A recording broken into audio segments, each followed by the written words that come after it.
नमः सिद्धिभ्यः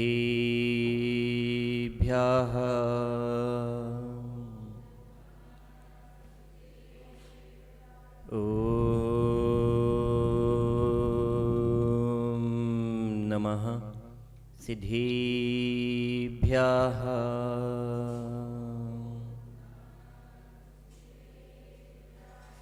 मोक्षमार्गस्य नेतारं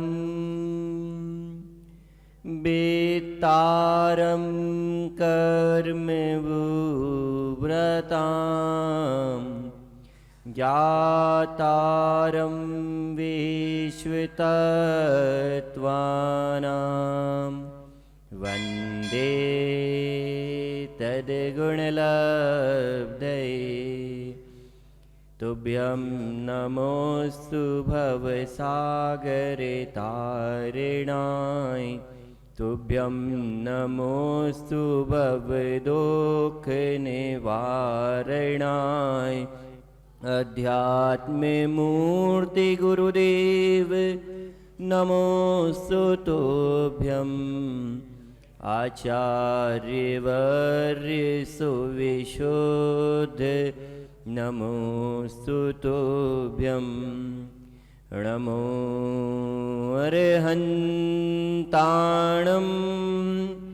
नमो सिद्धाणं नमो आयर्याणं नमो अज्जायाणं नमो लोय सवसाहुणम्। अनंतानंत परम सिद्ध भगवान की आदिम तीर्थेश 1008 आदिनाथ भगवान की 1008 नेमिनाथ भगवान की अंतिम तीर्थेश वर्तमान शासन के 1008 वर्धमान स्वामी की आचार्य भगवान कुंद कुंद स्वामी की वात्सल्य दिवाकर आचार्य भगवान विमल सागर जी मामनी राज्य की गणाचार्य श्री विराग सागर जी मामनी राज्य की अध्यात्म योगी चर्या शिवनि गुरुवर आचार्य भगवान विशुद्ध सागर जी मामनी राज्य की मनुष्य अनुपम सागर जी दी 3 कम न कोटि मामनी राज्यों की द्वादशांग जिनवाणी माता की जय। बोले यतेंद्र सागर जी महाराज की जय। नमोस्तु महाराज नमोस्तु। परम भट्टारक अरहत परमेश्वर श्री जिनेश्वर देव ने अपने कैवल्य ज्ञान के आलोक में वस्तु के यथार्थ स्वरूप को जैसा देखा जैसा जाना ठीक वैसा का वैसा ही जगती के प्राणी मात्र के लिए प्रदान किया। वस्तु के वस्तुत को उद्घाटित करने वाला अनेकांतमय स्यादवाद शासन नमोस्तु शासन जयवंत हो वीतराग श्रवण संस्कृति जयवंत हो माँ वागीश्वरी। हम सभी आचार्य भगवान गुरुवर विशुद्ध सागर जी महामनीराज द्वारा रचित सम्यक नीति काव्य को समझ रहे हैं, जिसमें आचार्य भगवान विश्व मैत्री इस शीर्षक के माध्यम से हमें विश्व में मैत्री कैसे स्थापित की जा सकती है इसके उपाय बता रहे हैं, हमें अवगत करा रहे हैं कि हमें क्या करना होगा जिससे कि हम उस मैत्री को स्थापित कर सके। विश्व मैत्री की जो हम कल्पना करते हैं उस कल्पना को यदि हमें साकार करना है तो उसे साकार करने के लिए हमें क्या करना होगा। आचार्य भगवान कहते हैं अहो हंसात्मन परस्पर सहयोग रूप प्रेम वात्सल्य की सरिता बहाव।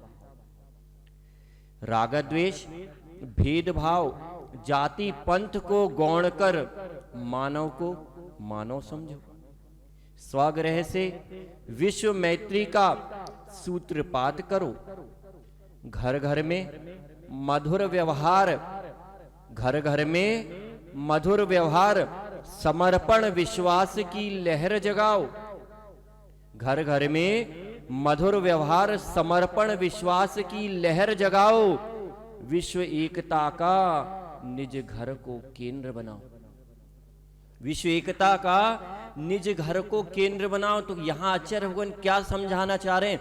आचार्य भगवान कह रहे हैं यदि आपको विश्व में मैत्री भाव स्थापित करना है, यदि आप चाहते हो कि विश्व में मैत्री भाव स्थापित हो, तो उसके लिए आपको शुरुआत अपने स्वयं के घर से करनी पड़ेगी। मैत्री भाव की यदि शुरुआत कहीं से हो सकती है तो वह हो सकती है आपका सबसे पहले पारिवारिक जीवन कैसा है, आपका पारिवारिक जीवन कैसा है। यदि आपका पारिवारिक जीवन ही सही नहीं है तो सामाजिक जीवन की तो फिर बात दूर रही, और जब सामाजिक जीवन सही नहीं होगा तो राष्ट्रीय जीवन और अंतर्राष्ट्रीय विश्व स्तर की यदि आप बात कर रहे हो तो आपको निचला स्तर भी तो देखना पड़ेगा। यदि पहली सीढ़ी आपकी सही नहीं है तो फिर यदि आपने अपना कदम पहली सीढ़ी पे ही सही नहीं रखा तो क्या होगा, आप आगे की सीढ़ियों पर पैर रखने का पुरुषार्थ करोगे भी तो फिसल कर गिर जाओगे। इसलिए यदि आपको बिना किसी बाधा के निराबाध रूप से यदि आपको आगे बढ़ना है तो आपको एक एक कदम सोच समझ के संभल के रखना होगा, और शुरुआत आपके घर से हो सकती है। पारिवारिक जीवन आपका कैसा है वही आपके विचारों में, व्यवहार में परिवर्तन लाने वाला है। उसी के आधार पे ये निर्णय करेगा कि विश्व में आप मैत्री स्थापित कर भी पाओगे कि नहीं कर पाओगे। आज यदि विचार करें इस जगती पर विश्व में मैत्री का सबसे बड़ा सूत्र यदि किसी ने प्रदान किया है तो वह है हमारे तीर्थंकर भगवंतों ने, जिनका एकमात्र सूत्र वर्तमान में यदि हमारे वर्धमान स्वामी को ही देख लें कि जियो और जीने दो का सूत्र, जब ये सूत्र आपका चर्या और चर्चा दोनों में उतरेगा तो क्या होगा, विश्व मैत्री का भाव तो अपने आप स्थापित हो जाएगा। आप भी स्वतंत्रता पूर्वक जीना चाहोगे, आप भी स्वतंत्रता से जियोगे और दूसरे को भी स्वतंत्रता से जीने दोगे। क्यों? क्योंकि एक आपको अधिकार बता रहा है तो दूसरा आपको कर्तव्य का भी बोध करा रहा है। एक कह रहा है जियो, मतलब आपका जीने का अधिकार है, और दूसरे को जीने दो तो मतलब आपका कर्तव्य है कि आप दूसरे को भी जीने दो। लेकिन इसकी शुरुआत आपको घर से करनी होगी। हमने कल भी समझा था, चाहे वह आपका भोजन पान हो, चाहे आपका रहन सहन हो, एक दूसरे के प्रति व्यवहार हो, आपसी सामंजस्य जितना अच्छा होगा उतना अच्छा आपका फिर व्यवहार सामाजिक स्तर पे और विश्व स्तर पे भी दिखाई देगा। यदि आपका अपने घर में ही रहने वाले लोगों से, जिनके साथ आप प्रतिदिन उठते बैठते हो, यदि उनके साथ आपका व्यवहार अच्छा नहीं है तो आप बाहर कितने अच्छे बन के दिखा लो, लेकिन यदि अंदर से वस्तु खोखली है तो वो खोखली ही है, वह अंदर से खोखली ही है। ऐसा ही हमारा जीवन ना हो जाए, इसलिए अंदर से भी हमारे अंदर वात्सल्य और प्रेम का भाव भरा होना चाहिए। मात्र बाहर में दिखाई देने वाला नहीं कि दिखावटी कुछ जीवन है, कि वही कहते ना कि क्या हाथी के दांत दिखाने की ओर और खाने की ओर। हमारा जीवन ऐसा हो के ना रह जाए, हमारे अंतस में सत्य रूप से वह वात्सल्य और मैत्री भाव झलकेगा, तब कहीं जाके विश्व स्तर पर मैत्री की बात आप कर सकते हो। इसलिए चाहे वह आपका एक नौकरों के प्रति व्यवहार हो, ध्यान रखना, कभी किसी को हीन नहीं समझ लेना। अमरचंद जी, कभी किसी को हीन नहीं समझ लेना। शांतिलाल जी, कभी किसी को हीन नहीं समझ लेना। कारण क्या है कि हर व्यक्ति का अपना स्थान है और हर व्यक्ति की अपनी कीमत है। बोध कब होता है? जब आवश्यकता पड़ती है तब बोध होता है। जिस समय आपको पेंसिल की लेखनी की आवश्यकता नहीं है, उस समय लेखनी नहीं भी है आपके पास तो कोई फर्क नहीं पड़ेगा, लेकिन जिस समय आवश्यकता होती है तो फिर लेखनी खोजनी पड़ती है। भैया लेखनी चाहिए, लेखनी चाहिए। ऐसे ही चाहे छोटे से छोटा मनुष्य भी क्यों ना हो, एक नौकर ही क्यों ना हो, उसकी भी बहुत ज्यादा उपयोगिता है। यदि वह नहीं होगा तो आप भी अपने कार्यों को अच्छे से नहीं कर सकते।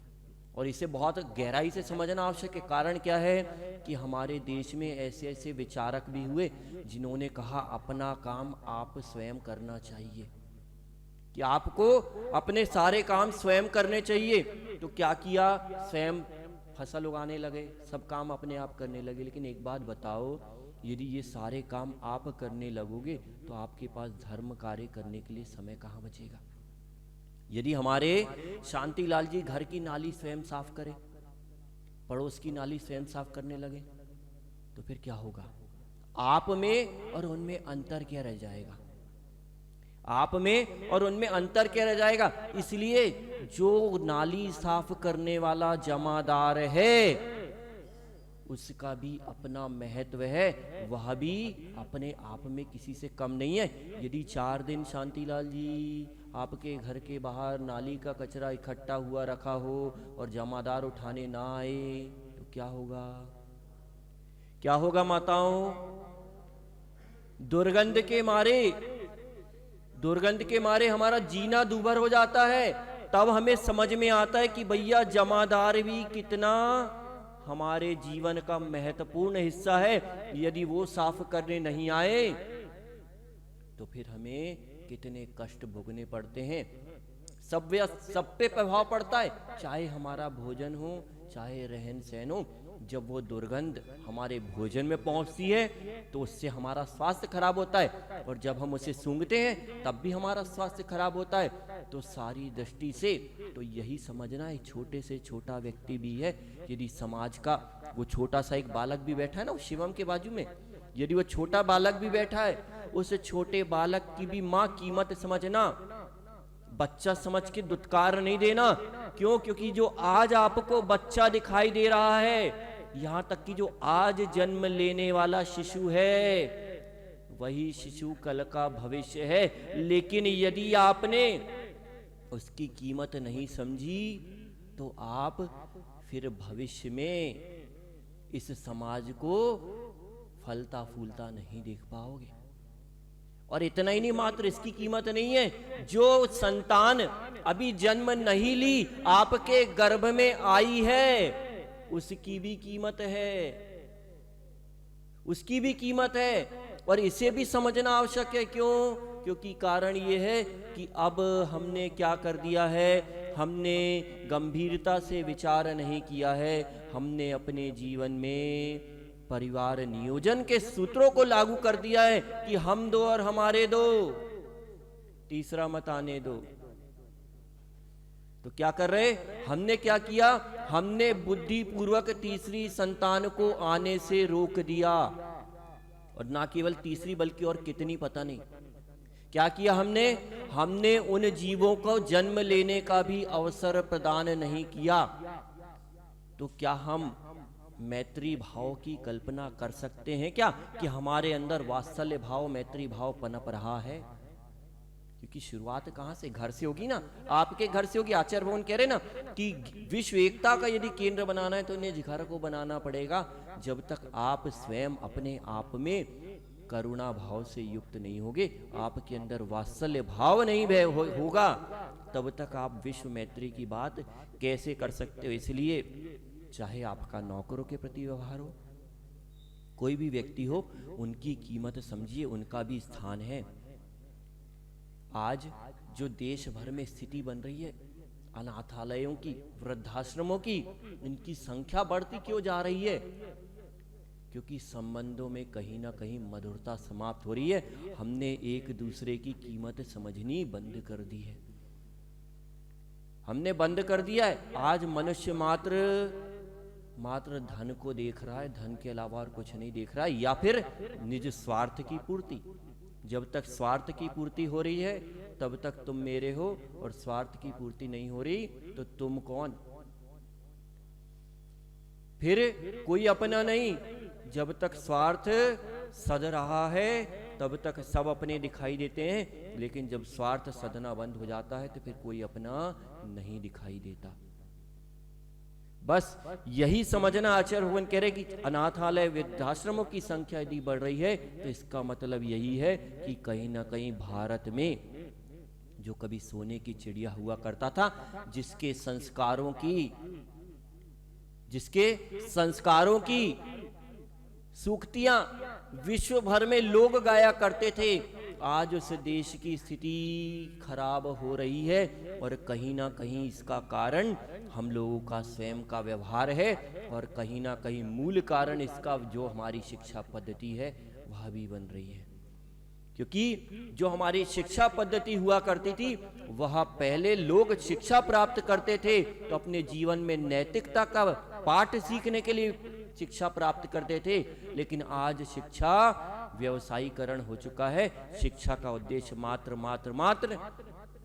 धन कमाना रह गया है, चाहे वह आप नौकरी करके कमाओ अथवा व्यापार करके कमाओ।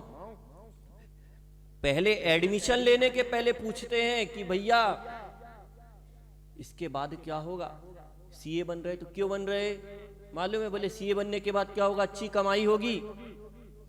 तो पहले ही हमने क्या किया, हमने अपनी प्राथमिकता जो है हमने नैतिकता को ना देके हमने धन को देनी शुरू कर दी, और जब से हमने धन को देखना शुरू कर दिया तब से हमारा जीवन खराब होने लग गया। इसलिए आचार्य भगवान कह रहे हमें विचार करना है, अपने घर को केंद्र बनाइए, अपने भीतर झांकिए। हमने कल भी बताया था, घर मतलब वो चार दीवारी वाला घर मत समझ लेना। आपका घर मतलब आपका स्वयं का चित्त, आपका मन रूपी घर में यदि मन रूपी घर में करुणा भाव पलेगा तब तो वात्सल्य भाव आपके अंदर दिखाई देगा, अन्यथा उसका दिखना संभव नहीं है। यदि आपको अपने जीवन में उच्चता को प्राप्त करना है, आप चाहते हो कि जैसे लोग दूसरों को आदर्श मान के चलते हैं ऐसे आप भी किसी के लिए आदर्श बने। महाराज जी कहते हैं ना, आदर्श का तिलक। यदि आप भी चाहते हैं कि आपको भी आदर्श का तिलक लगाया जाए तो उसके लिए आपको पुरुषार्थ करना होगा, और वो पुरुषार्थ यही है कि अपने अंदर अपने हृदय में उस मैत्री भाव को, वात्सल्य भाव को जागृत करिए, तब कहीं जाके देश, राष्ट्र और समाज में परिवर्तन हो पाएगा। आप विश्व मैत्री स्थापित कर पाओगे। तो यही मंगल भावना, अंत में यही मंगल भावना जो आचार्य भगवान यहाँ कहना चाह रहे हैं कि भैया यदि आपको विश्व में मैत्री भाव स्थापित करना है तो सभी प्रकार के राग, द्वेष, भेदभाव आदि को दूर करके उस मैत्री भाव को प्राप्त करने का पुरुषार्थ करो, तब कहीं जाके आप सफलता को प्राप्त कर पाओगे। तो इसी मंगल भावना के साथ कि हम सभी उस मैत्री भाव को, उस वात्सल्य भाव को अपने अंदर जागृत करते हुए अपना स्व और पर का दोनों का कल्याण करें, इसी मंगल भावना से जय बोलिए आचार्य वन गुरुवर विशुद्ध सागर जी महामनी महाराज की जय। बोलिए।